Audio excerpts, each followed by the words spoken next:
제2편의 연력학에 관련된 이론에 대해서 하나하나 살펴보기로 하죠.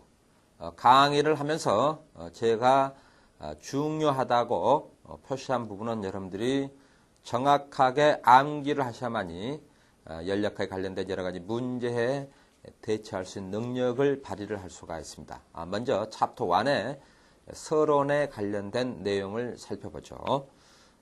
거기에 보면 1-1의 연력학의 정의와 개론이 나와 있죠. 이것은 그렇게 중요한 것은 아니지만은 여러분들 연력학의 그 의미를 어느 정도 알고 있어야 되겠죠. 그래서 에너지와 엔트로피를 취급하는 하나의 그 학문이고, 계의 성질 및 일과 열의 평행관계를 취급하는 학문이다.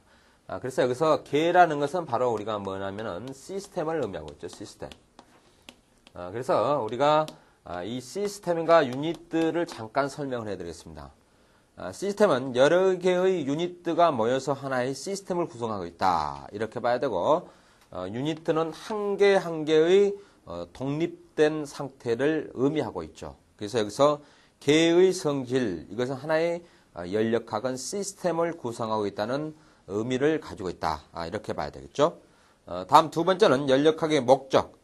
열을 경제적으로 이고 효율적으로 어떻게 됩니까? 일로 전환시키는 방법을 연구하는 거다. 그래서 결국은 열을 이용해서 이 열을 이용해서 어떻습니까?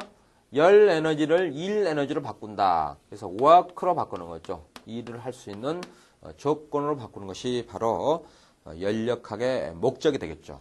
그래서 열을 일로 바꿀 때 여기에 관련된 여러 가지 시스템이 여기에 이제 포함이 되겠죠. 시스템이. 이 시스템이 여기에 이제 들어가겠죠.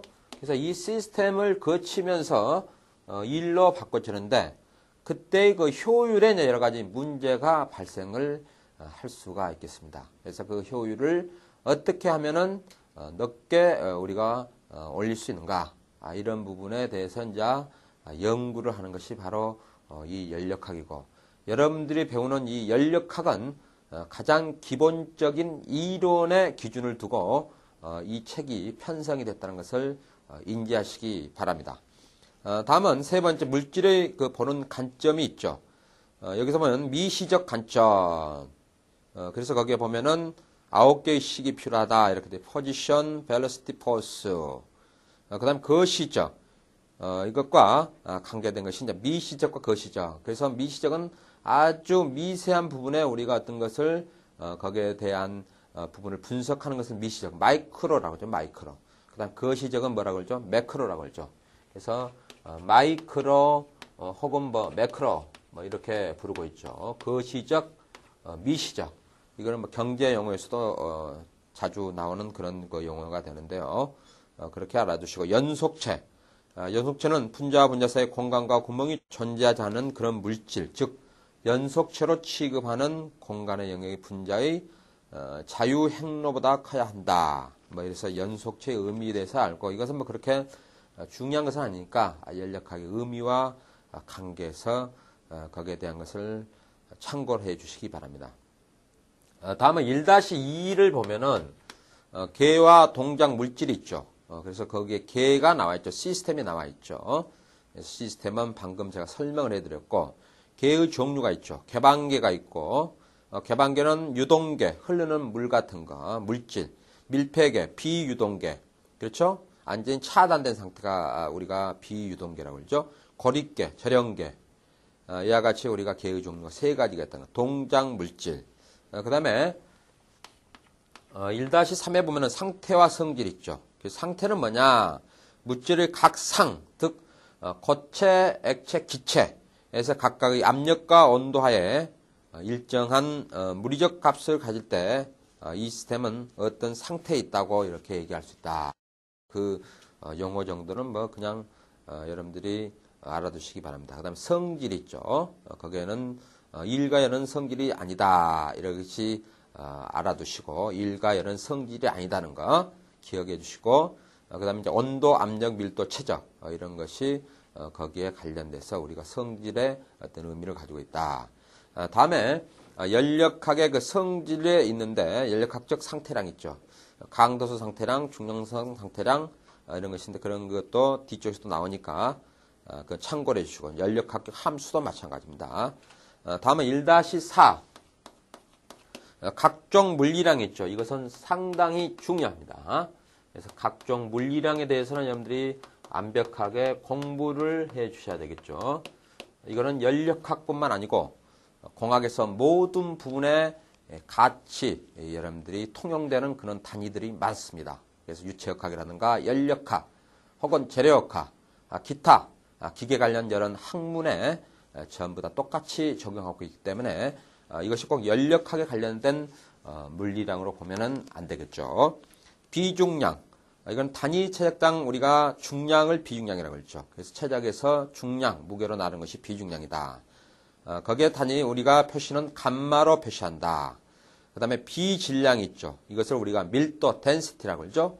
이것은 단위 체적당 질량이죠. 중량과 질량은 엄연히 다릅니다. 뭐가 다릅니까? 중력 가속도가 거기에 포함이 되어 있느냐, 포함되지 않았느냐. 포함되지 않았으면 질량, 포함되어 있으면 중량이 되겠죠.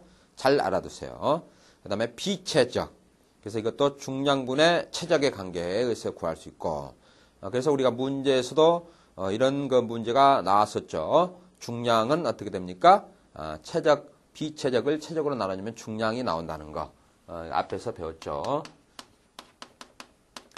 중량은 우리가 이 중량은 어떻게 됩니까? 결국은 비체적.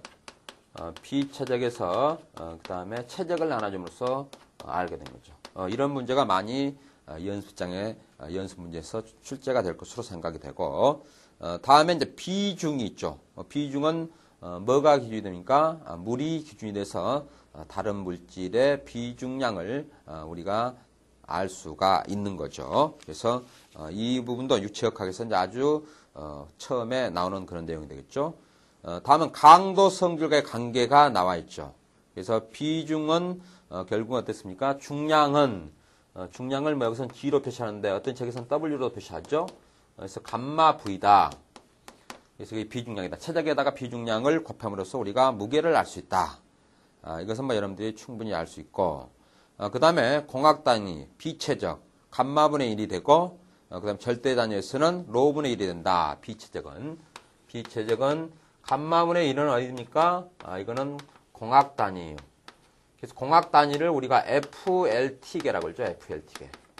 그 다음에 비체적의 로분의 1은 뭐죠? 이것은 국제 단위, SI 단위인가요? 그래서 이것을 우리가 MLT계라고 그러죠. MLT계. 그래서 FLT계, MLT계 이렇게 부르죠. 이것은 말은 이제 FLT계는 공학 단위, MLT계는 국제 단위 혹은 절대 단위 뭐 이렇게 우리가 부르고 있다는 것, 이것도 알아두시고, 두 번째 그 압력 있죠. 프레저가 있죠. 한 작은 입자수에 수직으로 작용하는 힘의 세기, 그래서 단위 면적당 작용하는 힘의 세기를 우리가 압력이라고 하는데, 압력이라는 것은 밀폐된 조건 하에서 압력이 생성이 되는 거죠. 그래서 우리가 여러분들이 재료역학에서 배웠겠지만은 응력이라든가 전단 응력 뭐 이런 것은 똑같은 어떤 단위를 가지고 있지만은 그 의미는 틀리죠. 그래서 응력이라는 것은 오픈된 상태에서 가한 힘과 면적과의 관계를 우리가 응력이라고 그러고, 압력이라는 것은 밀폐된 공간에서 가한 힘과 면적과의 관계를 나타내는 것이다. 그래서 엄연히 틀리고 있다. 그것을 기억을 꼭 해주시기 바라고, 그 다음에 표준 대기압은 여러분들이 꼭 기억을 해주시기 바랍니다. 이것은 뭐 고등학교, 중학교에서도 자주 나왔던 그런 내용들이죠. 그래서 거기에 중요한 것은 그때의 물질에 따라서 어떻게 그 치수가 달라지는가, 그 다음에 단위 변환에 따라서 어떻게 그 수치가 달라지는가, 이런 부분을 A 주시에서 여러분들이 암기를 꼭 해주시기 바랍니다. 그래서 수온일 때는 760, 그 다음에 물에 높일 때는 거기에 나와 있죠. 10332. 그 다음에 우리가 압력을 할 때는 어떻습니까? 1.0332. 원래는 이 압력을 했던 1.0332지만은 우리가 공학에서는 어땠습니까? 1kg per 제곱센치를 1기압으로 해서 우리가 사용을 하고 있죠. 그래서 약 0.332가 차이를 가지고 있는데, 여러분들이 우리가 어떤 계산상의 그런 부분에서는 크게 오차가 발생하지 않기 때문에 1기압을 1kg per 제곱센치를 해서 우리가 많이 사용하고 있는 거죠. 그 다음에 이제 공학 기압은 1ATA.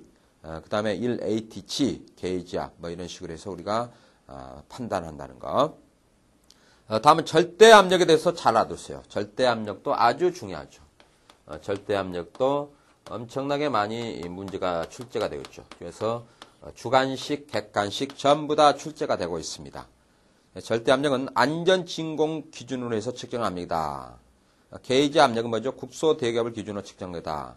절대압력은 D번을 잘 알았어요. 절대압력은 국소 대기압 플러스 게이지 압력이라는 거 꼭 암기를 해주시고, 또한 절대압력은 국소 대기압 마이너스 진공 압력이라는 거. 그래서 공식이 두 개죠. 진공압과 게이지압의 관계가 어떻게 되는가. 그래서 대기압 플러스 게이지압은 플러스가 되고 진공압은 마이너스를 해서 우리가 절대압력을 구한다. 정확하게 기억을 해주시기 바랍니다. 다음은 온도가 있죠. 온도. temperature. 온도는 섭씨와 핫씨에 대한 한산한 것을 정확하게 공식을 알아두시기 바랍니다.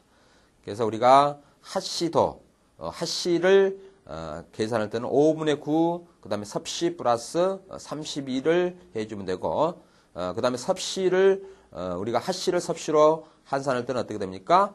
9분의 5 가로 열고 핫씨 온도에서 32를 빼줌으로써 우리가 섭씨 온도를 구할 수 있다. 두 개의 공식을 정확하게 기억을 해 주시기 바랍니다. 다음은 절대 온도가 있죠. absolute temperature가 있죠. 그래서 우리가 켈빈 온도라고 그러는데 이것을 절대 온도 혹은 켈빈 온도라고 그러죠. 그래서 거기서 K 값은 어떻게 되는가? 섭씨 플러스 273을 해줌으로써 우리가 절대 온도 값을 표시하고 있죠. 냉긴 온도는 어떻게 되죠? 냉긴 온도는 핫씨에다가 460을 플러스 해줌으로써 얻을 수가 있다. 대부분 여러분들 연습 문제에서 우리가 적용하는 온도는 절대 온도죠. 그래서 섭씨 플러스 273도를 적용해서 모든 문제를 적용해서 풀고 있다. 이것을 꼭 기억을 해주시기 바랍니다.